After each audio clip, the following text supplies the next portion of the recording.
All right, Des, faster as a master, is that how we're feeling? To be determined, but training's going well, so we'll see. What stood out in this training block?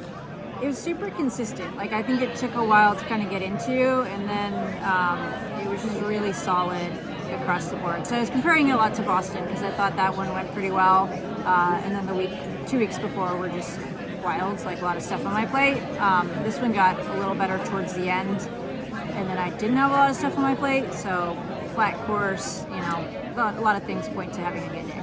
Yeah, so what's kept you away from Chicago for so long? I guess like you kind of do prefer the no pacers, it's all about racing, and so like that tends to lean more toward New York in the fall, right? Yeah, I mean, I think I've been interested in trying to win or trying to finish really high podiums, competing, great places, and so for me, the best chance of that happening is New York, Boston, those types of courses. But obviously this year, chasing a record, trying to get a fast time, and then there's recovery aspect for the trials too. Like, you're going to recover much easier from this course, and then you have the extra weeks as well. So it all worked out. It's weird to hear you talking about chasing records because it's like on Twitter, it's like let's focus on racing. I guess how are you gonna approach this one? I guess no pacer or pacer for you?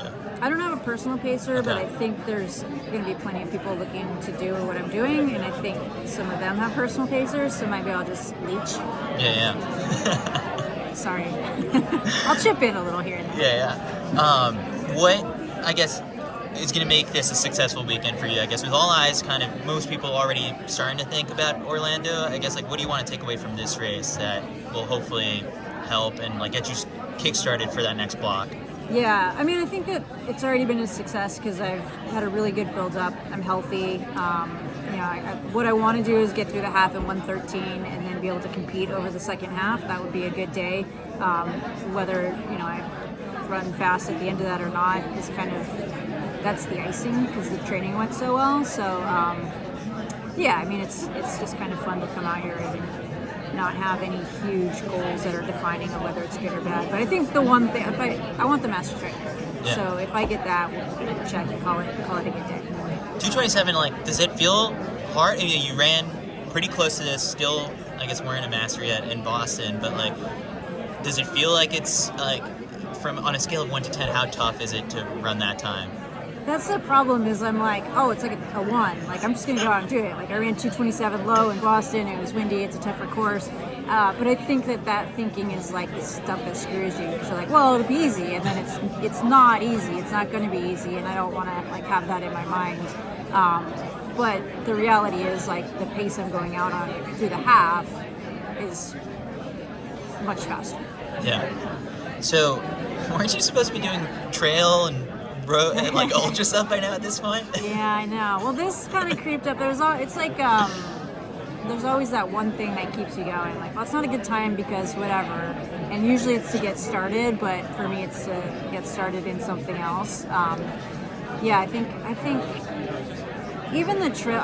Part of it was I went to UTMB and I ran on the trails and I was like, this is insane. Like, this is like a totally different world. I'll have to move somewhere to really prepare for this well. And I'm not ready to move and I don't want to move. So I was like, maybe like Comrades, it's longer but on the road still. So maybe it's a surface scenario. Yeah. I don't know. I just haven't found like a good reason yet. Because like the logic behind like, oh, just take a really successful marathoner and then drop him in that scene. It's like, no, that's not what makes Courtney Dauwalter like so Right. good. No, I mean, there's so many different things, even like running the distances they run, like 100 milers, no idea how I would respond, if my stomach could even manage that. I need a lot of sleep. I don't know if I could be sleep deprived. That is going to be problematic. But yeah, getting on the trails, you're like, oh, this is a different sport. Like lateral movement is not something my hips do well. Like, we go straight forward on the road. Like, I hope there's not a pebble. So it's a totally different challenge. All right, Des. Well, I'm sure people are still waiting for you to venture off into those longer distances, but you'll keep them waiting for a bit.